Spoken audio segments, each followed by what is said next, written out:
bés bi nga xam ni mooy moom la suuxoon. dëgg la alors dañoo tànn journée internationale du Joola. c'est parce que dañoo gis ni ci biir bateau bi. amoon na 444 étudiants.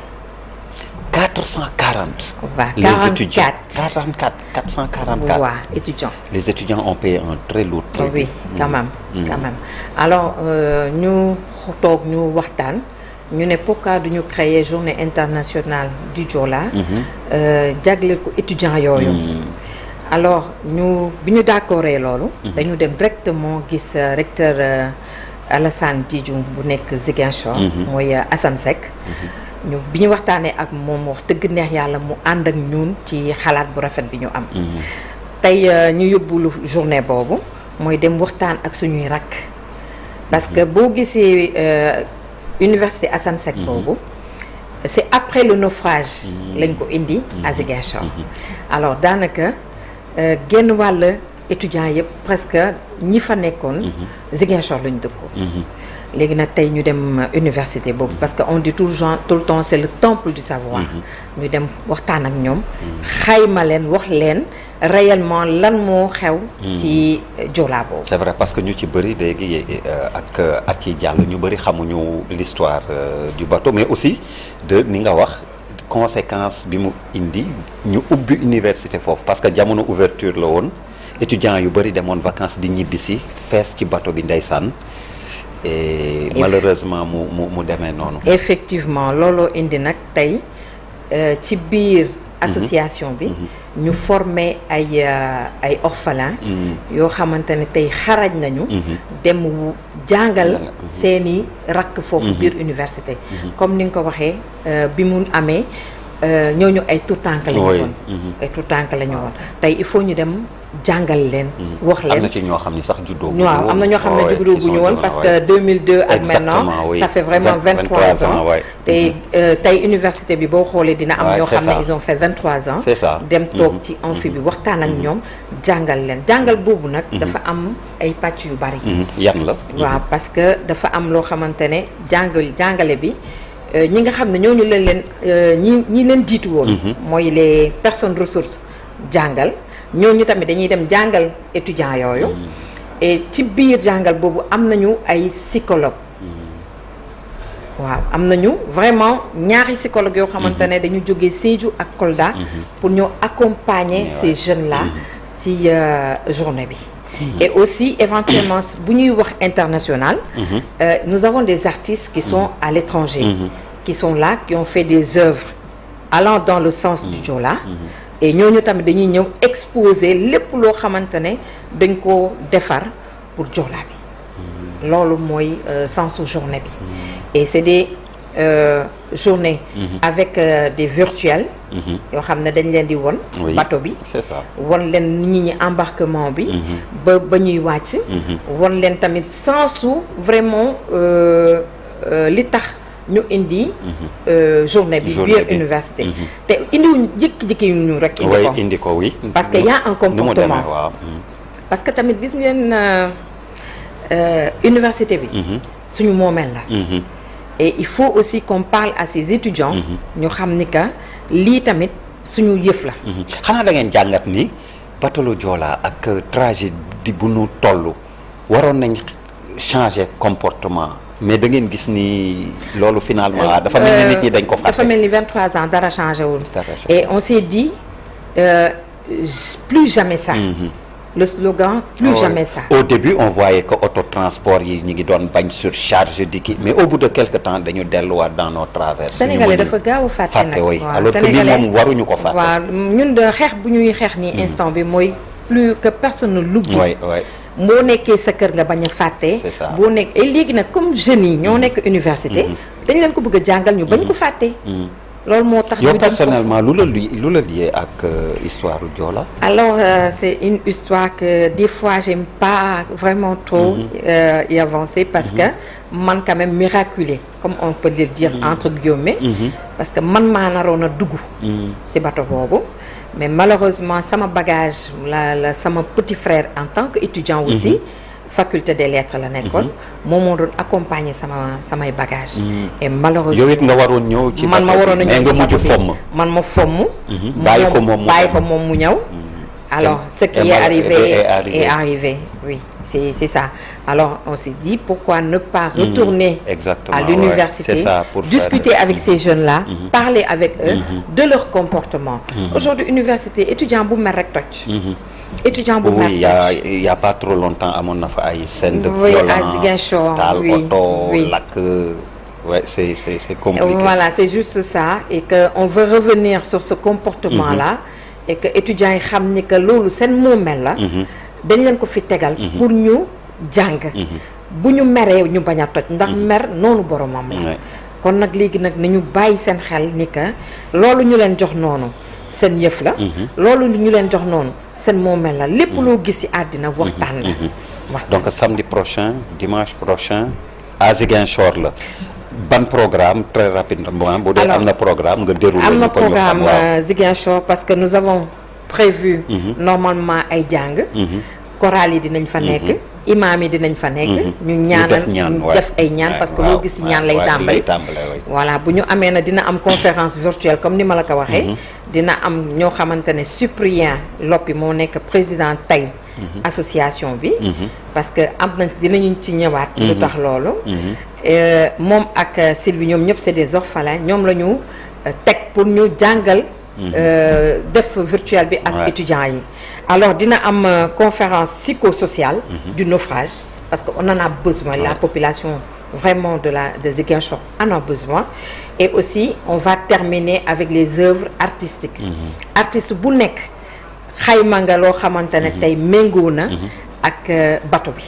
loolu moo nekk slogan bi boo xoolee li ma sol ni t-shirt yi. ñoom ñoo ko fabriqué. vraiment am logo bi. am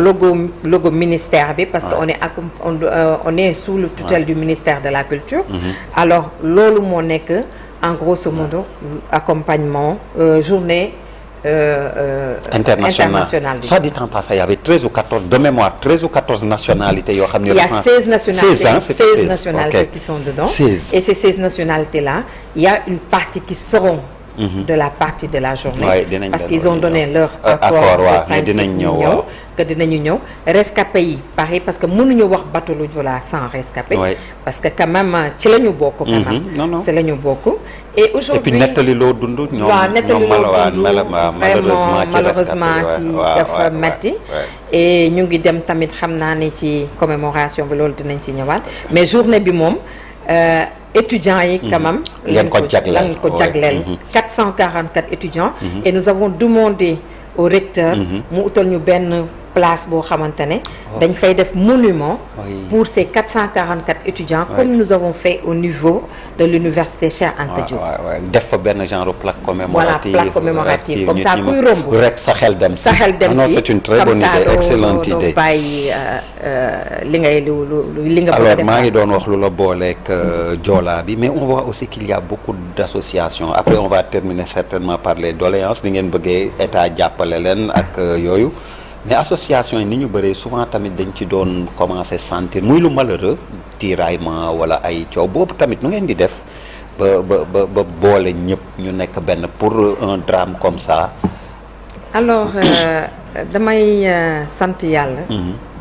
bi nga ma laajee ci question boobu. sawar naa ci torop parce que c'est vrai que durant 22 ans amoon na ay tiraillement. mais Dieu merci tey. yaakaar naa ne bu ñuy dem commémoration bi kenn du dégg coow. ndax waxtaan nañu suñu biir. déggoon nañu suñu biir léegi coow li wàcc na teg nañ ko ci suuf. parce que nettali xuloo la léegi nag ñi nga xam ne ñoom ñoo fa nekkoon te ñu nekk ay mag ñu leen di remercier au passage. gis nañ ni que tey ay mag lañu. ñu jël lengay jox ko seeni doom. mais du tere ñoom ñu ngi ci ginnaaw. parce que on ne peut pas parler de ce bateau sans parler de ces personnes ressources. vraiment ñu ngi leen di sant bu baax a baax ba ñu jëlee leen koy jox ko xale yi parce que ñoom tamit ay mag lañu ay muskalaaf lañu ay mag lañu te def nañu lu ne ci bateau bi tey bu ñu amee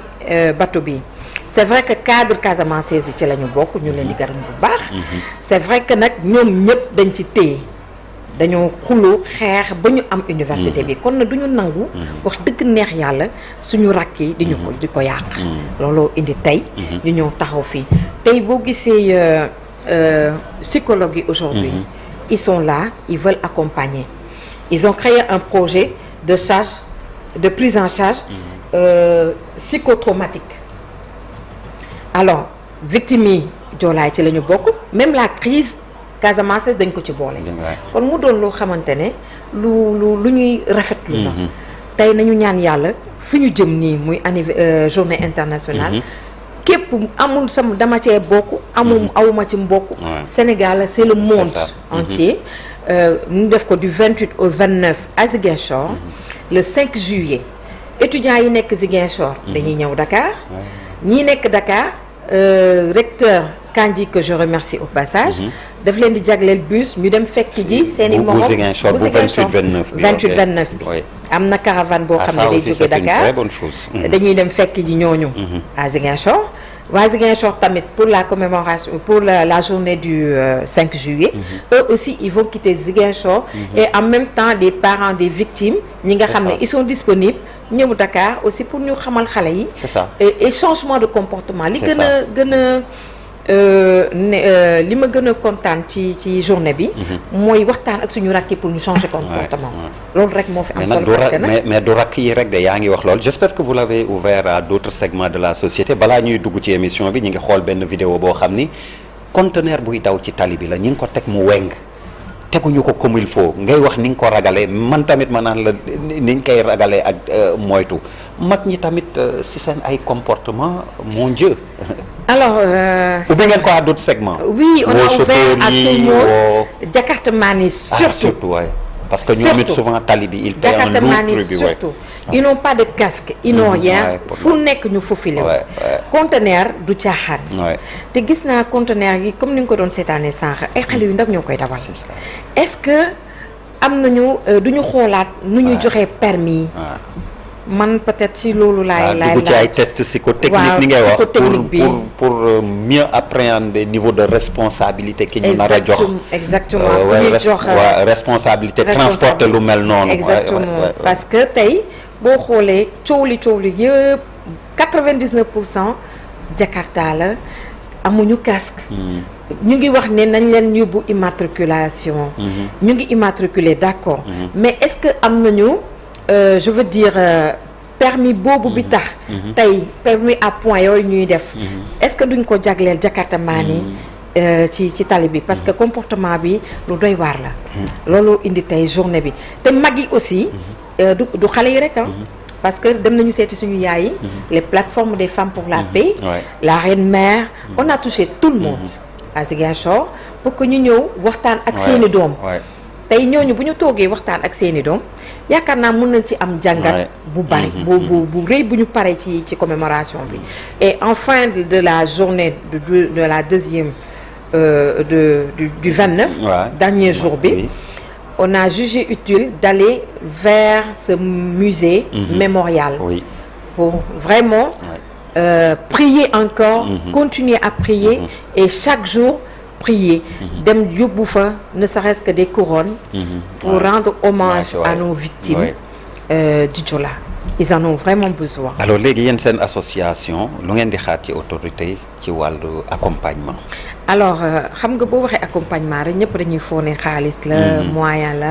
waaw c'est un peu la question elle est un peu lourde mais quand même soxla nañu ku ñu accompagner parce que nous dépendons du ministère de la culture et wax dëgg neex yàlla ñu ngi leen di ñaax ñu jàpp ci journée internationale bi nous l'avons pas fait pour faire seulement une journée mais c'est pour sensibiliser et sensibiliser quand même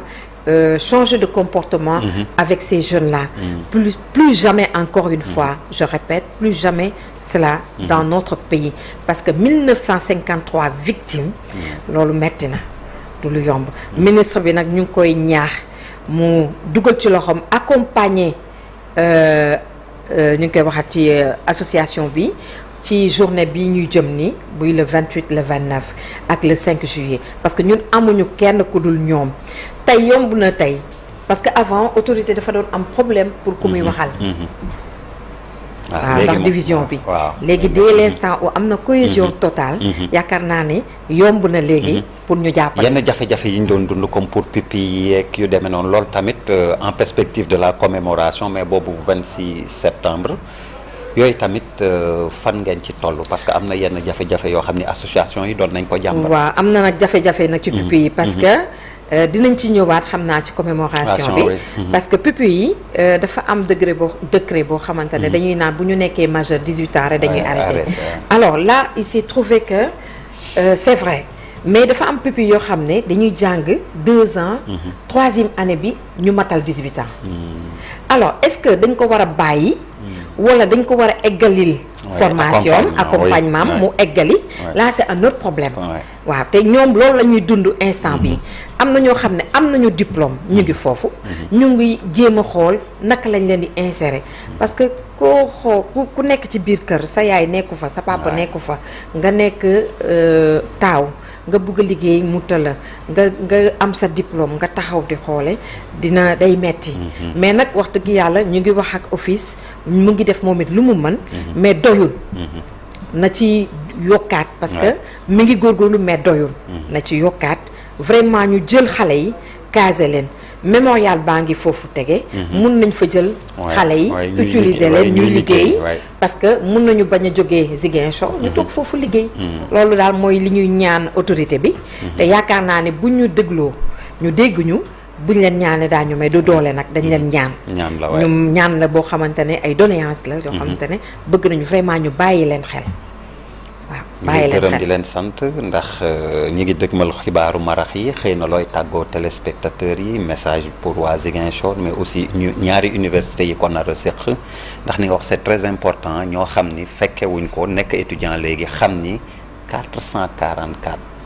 ca la ñu nekk tey di étudiant pour jàng sàkku xam-xam dañu bàyyee ko woon Ziguinchor des ci naufrage bateau le Joola. maa ngi leen di sant di leen gërëm di leen remercier ci vraiment temps d'antenne bi ngeen ñu may pour ñu mën a wax ak population bi et que ñu xam ni que li ñuy def nii pour njaboot gi la pour ñun ñëpp la di wax lancer un message pour que képp ku déglu xamee journée internationale ku mënul ñëw Ziguinchor xaar ñu da université moo tax bu Dakar moo tax ñu xayma ko le 5 juillet ce sera à Dakar alors information mooy ñi nga xam ne sax ñu ngi université Bambey bu ñuy dem dañ leen di yóbbaale kon daanaka université Sénégal bi yëpp ñoo la concerné xëy na mënuñu dafa gàtt organisation bi xëy na métti na parce que on n'avait pas le nœud de la guerre pour prendre tout le monde en charge mais bu ñu sañoon ñëpp ay ñëw même université privée yi sax dañuy ñëw fekkee journée bi parce que pour ñoom la waaw message boobu laa amoon pour lancer di leen remercier bu baax a baax a baax a baax di leen xaw ma sax leen moment quand même vraiment merci encore une fois di doon joxe rendez-vous le 28 et le 29 à l'université Assane Seck de Ziguinchor le 5 juillet à Dakar à l'université à l'UCAD à Dakar merci. samedi ak dimanche bi ñu dëgmal incha allah journée internationale bi ñu jagleel ñi loru ci bateau le Joola rawatina étudiants yi ñu bamtuwaat ko 444 ci ñoom dañ ci bokkoon moo tax ñi nga xam ni ñooy seen rakk tey nekk ci daara yu kawe yi war a xam loolu jaar-jaar bu metti boobu askanu Sénégal jaar mu war leen tamit fàttali taxawaay bi ñu war a am ngir defar seen réew léegi-léegi ñu dellu si waat ci kàttanu borom bi ci xibaaru marax yi ñu ngi lay gërëm di la sant soxna Evelyne Marie Jeanne Ndiaye jërëjëf